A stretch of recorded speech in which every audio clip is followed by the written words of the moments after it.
Welcome to this episode of Toyota Engineers Are Assholes.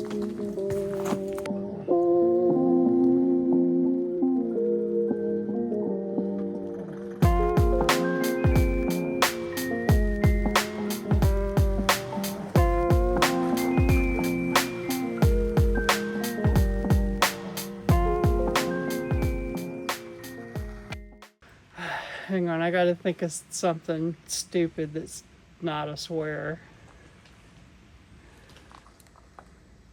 Okay. Welcome to this episode of I Hate Toyota Engineers. This is a 2017 Tacoma. I don't know what package it is. It's a Tacoma. It's got a V6. It's a manual. It's the one everybody wants. And Toyota's engineers really need to work on their own stuff because, oh my God. So we're, what was that noise? Oh. You're gonna have to start over. You can't get distracted like that. You distracted me. You're the one that was like, I'm just gonna fucking wing it. Alright, from the top. It's a Toyota Tacoma 2017 TRD off-road. Dual cab. I don't know all that. Dual cab short bed. I'm telling you. Where's my teleprompter with all that? I wrote it down last night. You need to go get your fucking phone and just be like, blah, blah, blah, blah. The engineers just, I wish they would like work on the crap that they make, because it's nice that everything goes together in the factory real easy, but it's kind of frustrating to work on. So this is my camera girl's truck. She likes it a lot, but it's a little hurt.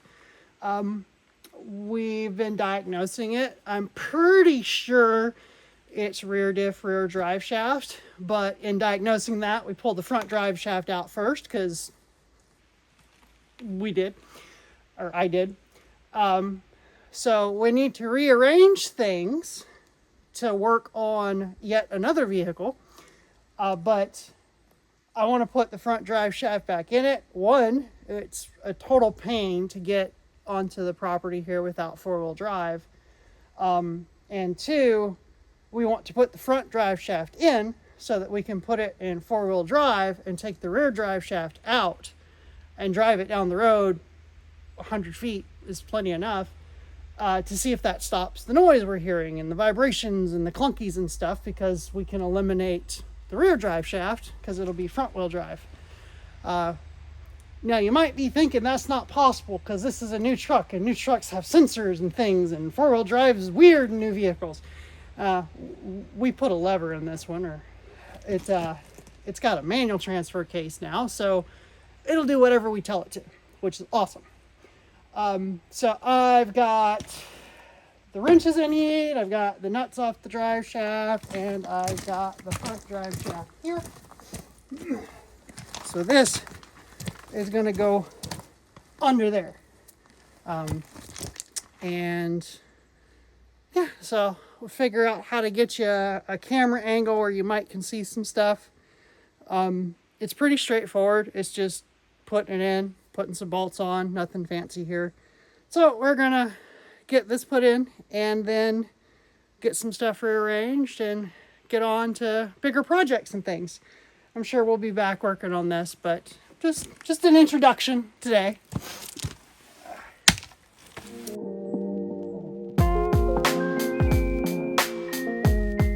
So this is the area that the drive shaft goes in here. The front part here goes into the front diff, and the nuts are on it because these are bolts, and for whatever reason they designed it so that you cannot take the bolts out with the flange on the pinion shaft.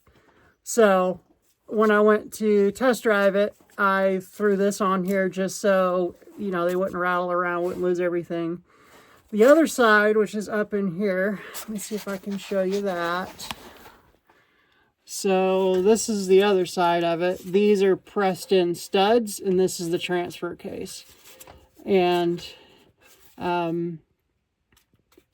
those aren't going to come out. And when I was testing it, that wasn't even spinning. So no big deal there. But we have to wiggle the drive shaft up into place here. Let's get your view back straight. And grab the drive shaft. I confirmed via random dismantler photo on eBay the direction of the drive shaft because I forgot to take a picture when I took it out. Word of advice, if you're working on something and you're taking parts out and you're not putting them right back in, or even if you are putting them right back in and you're forgetful or, you know, crap happens, take pictures, put it on video. It's a simple thing to do. Everybody's got a camera phone nowadays. Just snap a picture of it, and then you don't have to figure things out when you're trying to put it back together. So I got to get these nuts off, which I might have to get my impact for, because I'm sure I probably impacted them on a little. Should be 14s. And, yep, I got to go get my impact. Stand by. They're dumb. Is because they're not pressed in, they're not captive, they're just bolts. But you can't take them out, so it's stupid that they're bolts. And you gotta faff about putting a wrench on the back of it just to tighten them and loosen them. This is Toyota engineering and it's fine. I don't know if their vehicles used to be like this, because like Subarus used to be good and they're kind of crap now. But like this is just a dumb issue to have.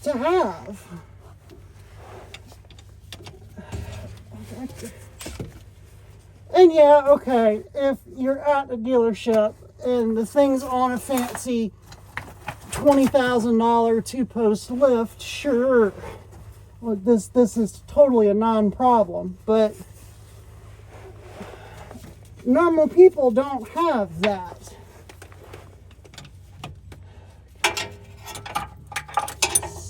I don't know if you can see this, but I gotta get these off. So stupid. Again, good truck. Just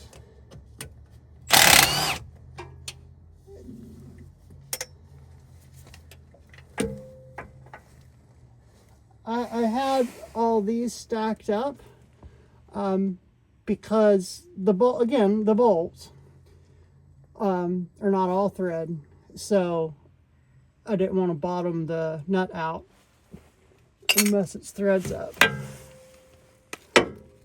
Oops, I bumped the camera. I don't know if you can still see me.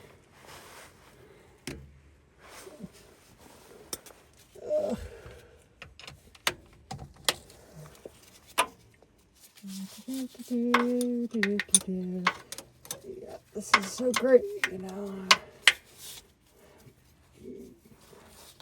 Be in the middle of a trail somewhere and like need to take the front drive shaft off because your electronic four-wheel drive actuated transfer case breaks and it's stuck and you need, like, this is just a dumb issue to have. Like, this is something that can be solved at the engineering level and not cost any more money. Okay, well, it might cost somebody somewhere a penny. But, like, really, I'm not going to just zip these off and been done. And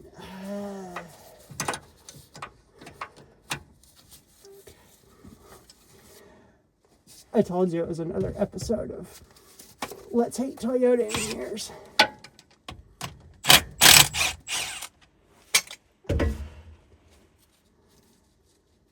Like, this has to be something some poor Toyota assembly line worker has to put on by itself. Like, they can't put all of this in as an assembly like Subaru can.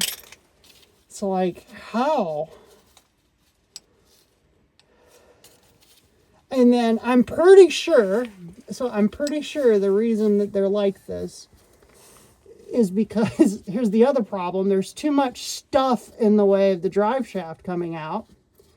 And to get the drive shaft in and out, you have to push the studs, or not studs, the bolts back. So I have to do that. But like, why not just make them come out? Like, why not have a notch in the housing so they can come out? It's just dumb. Okay, got those off. These are good. We know which way it's gotta go. Okay.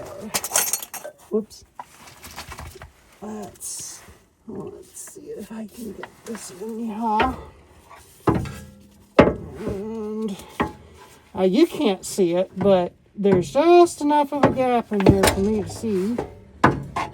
And I've got to wiggle this around and slide it like back here, so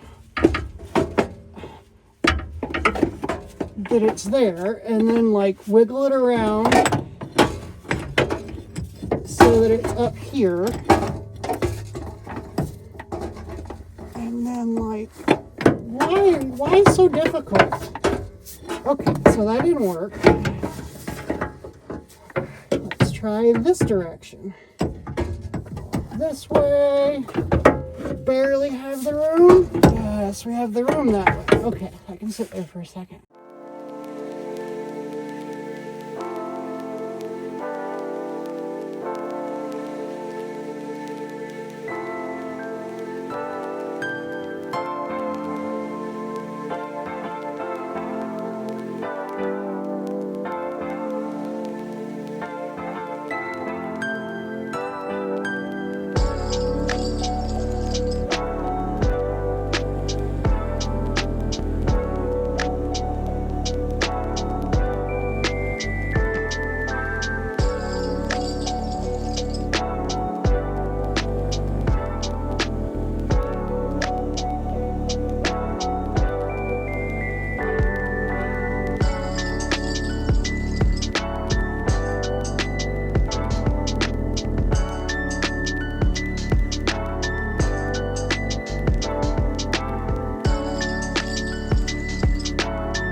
Well, that took longer than expected, but things happen.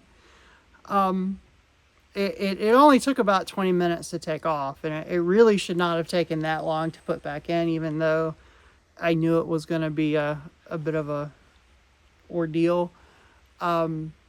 Those front bolts that I was complaining about so much, they need to be replaced. I've got to look in to figure out how to get them off, what needs to happen.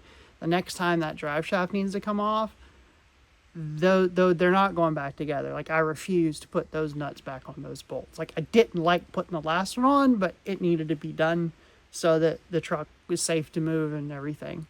So I'm not sure what video this is going to end up in, because it was supposed to just be an add-on for other stuff, but I looked at the footage and it was over an hour of messing with a drive shaft install.